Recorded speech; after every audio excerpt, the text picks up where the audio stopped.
எங்க கொடிய மறைக்க சொல்றதுக்கு எந்த தேவையா பசங்க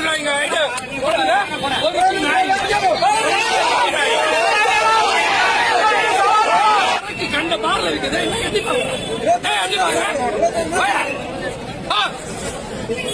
போலீஸ் துறான்னு சொல்லிட்டு பேசிட்டு இருக்கு மாநகரம் மொத்த கன்றாவி நடக்குது இந்த ஊர்ல. கன்றாவி எங்க கொடிய மறைக்கிறாங்க.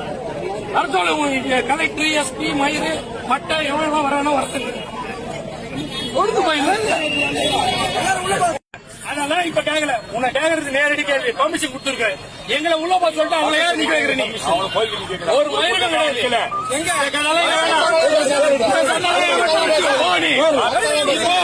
நான் போறது வேணாம்.